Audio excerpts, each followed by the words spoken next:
धुंध इतनी घनी कि सुबह भी आधी रात जैसी लगे। आंगन में लोग हैं पर कोई आवाज नहीं। एक आदमी पानी का घड़ा उठाता है। दूसरा आदमी सामने खड़ा है। दोनों एक दूसरे को देखते हैं। एक पल, दो पल, फिर पहला आदमी उंगली से इशारा करता है, दूसरा सिर हिला देता है। कोई ओए नहीं, कोई नाम नहीं। दो बूढ़े एक खाट पर बैठे हैं। बीच में खाली जगह। एक बूढ़ा खांसता है, फिर इशारे से पानी मांगता है। दूसरा बूढ़ा लोटा आगे बढ़ा देता है। दूसरा बूढ़ा झट से हिला देता है। बात अधूरी रह जाती है। यहां बात अधूरी छोड़ दी जाती है क्योंकि पूरी बात सुनी जा सकती है। लकड़ी की पुरानी चौपाल, बीच में छोटा सा अलाव जल रहा है। आग तेज नहीं है, बस जिंदा है। उसके चारों तरफ 5-6 बुजुर्ग बैठे हैं। कोई हंस नहीं रहा, कोई कहानी नहीं चल रही, सिर्फ आग की चटक चटक। थोड़ी दूरी पर 3 जवान लड़के खड़े हैं। उम्र 20-22। शहर का आत्मविश्वास, गांव की बोरियत। एक लड़का रमेश चुप्पी से तंग आकर बोल पड़ता है, एक बात पूछूं? कोई जवाब नहीं। वो दोबारा थोड़ा जोर से, अरे पूछूं क्या? सबसे बुजुर्ग बाबा देवीनाथ आग में लकड़ी डालते हैं। आंखें आग पर ही। पूछो, पर ध्यान से। दिन से ये सब चल क्या रहा है? कोई नाम नहीं लेता, कोई आवाज नहीं देता। ऐसे रह रहे हो जैसे कोई सुन रहा हो। एक दूसरा लड़का हंस देता है। हाँ बाबा, भूत भूत है क्या? बाबा देवीनाथ धीरे से सिर उठाते हैं। नाम क्यों नहीं लेते, ये पूछ रहे हो?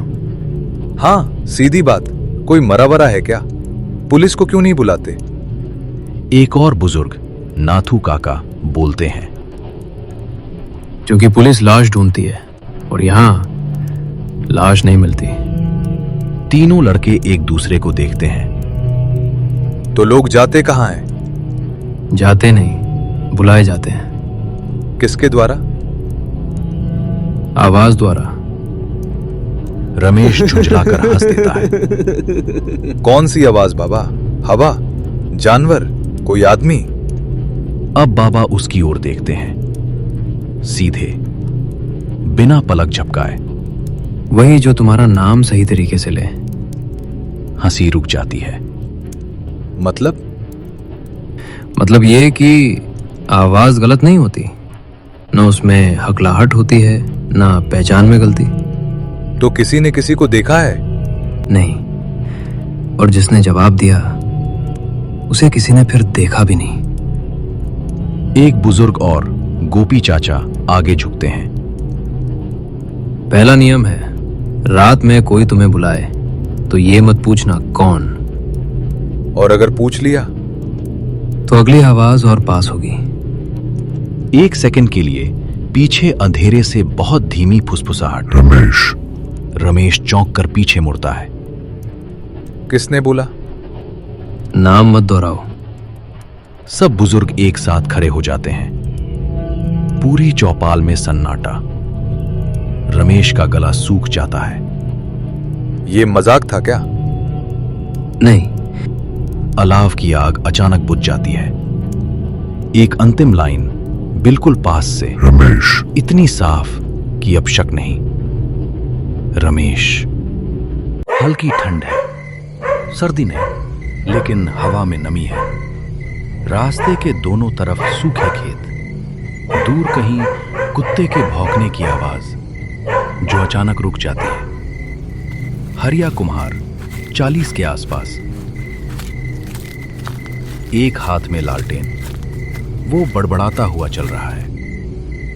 पूरे दिन भर काम करो और ऊपर से ये बुजुर्गों की बकवास। नाम मत लो, आवाज मत दो। अरे इंसान है या पत्थर? लालटेन की रोशनी रास्ते पर कांप रही है। हर कदम के साथ मिट्टी चरमराती है। वो रुकता है, लालटेन ऊपर उठाता है। कुत्ते भी आज चुप हैं। हरिया, हरिया रुक जाता है। कौन है वहां? कोई जवाब नहीं। डर गया क्या? चल बे। वो 2 कदम आगे बढ़ता है। पीछे से बहुत साफ, बहुत सामान्य आवाज। हरिया, वो रुक जाता है। आवाज में कोई डरावनापन नहीं, न खिंचाव, न फुसफुसाहट। हरिया, बस बिल्कुल वैसी जैसे कोई परिचित बुलाए। हरिया पलकता है। हाँ, कौन? खाली रास्ता, अंधेरा। वो भौहें सिकोड़ता है। लगता है कान बज रहे हैं। वो फिर आगे बढ़ता है, 2 कदम। अब लालटेन की लौ हिलती है। हवा नहीं है, फिर भी हरिया का चेहरा सख्त हो जाता है। अरे सामने आओ, मजाक मत करो। कोई नहीं आता। हरिया गुस्से में है, डर में नहीं। दिन भर काम किया है, अगर कोई आदमी है तो सीधा बोल। 1 सेकंड की चुप्पी, फिर बिल्कुल उसके कान के पास। थक गए हो? हरिया झटके से पीछे हटता है। लालटेन गिरते गिरते बचती है। कौन है? नाम ले रहा है, सामने क्यों नहीं आता? वो चारों तरफ घूमता है, कोई नहीं। उसकी सांस तेज हो जाती है। ये वही है क्या? उसे चौपाल की बात याद आती है। आवाज नाम सही लेती है। अगर कोई है तो सामने आ, पीछे से क्यों बुला रहा है? लालटेन की लौ बुझ जाती है। पूरा अंधेरा। हरिया हांफता है। अरे अरे रुको। हमेशा पीछे से ही पीछे बुलाता से हूं। हाथ जैसा कुछ उसके कंधे के बहुत पास से गुजरता है, लेकिन छूता नहीं। हरिया चीखने की कोशिश करता है। आवाज गले में अटक जाती है। मैंने जवाब दे दिया क्या? कोई जवाब नहीं। फिर वही आवाज, बिल्कुल शांत। हरिया, अचानक तेज धातु की खनखनाहट जैसे लालटेन दूर गिर गई हो। सुबह, वही रास्ता। गांव के लोग इकट्ठा हैं।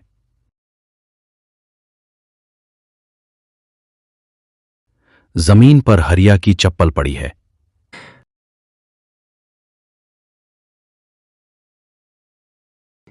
नाथू काका झुक कर देखते हैं। लौ बुझी हुई है। लौ नहीं, आवाज बुझी। एक और आदमी डरते हुए पूछता है, शरीर? नाम लिया था, जवाब दिया था, अब बस याद बचेगी। भीड़ में सन्नाटा। दूर कहीं बहुत हल्की आवाज। हरिया, कोई नहीं पलकता। सामान्य सुबह होनी चाहिए थी, पर कोई बच्चा खेल नहीं रहा। कोई औरत जोर से बात नहीं कर रही। गांव जागा है, लेकिन जैसे सांस रोककर। चौपाल पर लोग जमा है। बीच में हरिया की चप्पल रखी है। कोई उसे उठाता नहीं।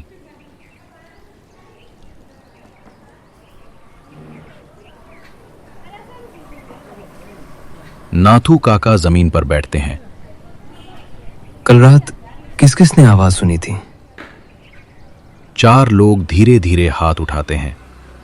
एक आदमी, राम सहाय, हिम्मत करके बोलता है, मैंने नहीं सुनी, लेकिन हरिया ने जरूर सुनी थी। वो लौटते समय बड़बड़ा रहा था। बुजुर्ग देवीनाथ सामने देखते रहते हैं। क्या कहा था उसने? बोला था, नाम मत लो, आवाज मत दो, ये सब डर फैलाने के तरीके हैं। चौपाल में हलचल। एक और आदमी बीच में बोल पड़ता है, तो क्या अब ये पक्का है कि आवाज ही ले गई उसे? कल तक शक था, आज नियम है। अगर किसी ने जानबूझकर जवाब नहीं दिया हो, अगर गलती से मुंह से निकल जाए? आवाज गलती नहीं समझती।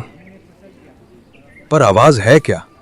कोई आदमी, कोई जानवर, या बस कहानी? हरिया डरता नहीं था, वो भागने वालों में नहीं था। अगर ये कहानी होती तो वो चप्पल छोड़कर नहीं जाता।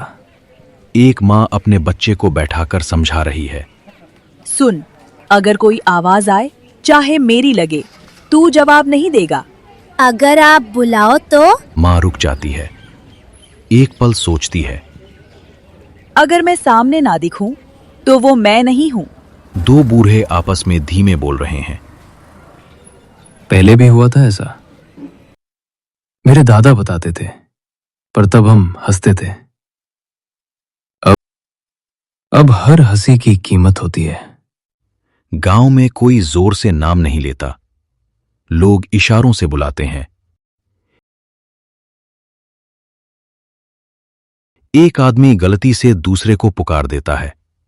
अरे मो। वो तुरंत रुक जाता है, चारों तरफ देखता है, कुछ नहीं होता। लेकिन सब समझ जाते हैं, ये चेतावनी थी, राहत नहीं। आवाज किसी को नहीं मारती, वो बस बुलाती है, और जो जवाब दे वो हमेशा के लिए चला जाता है।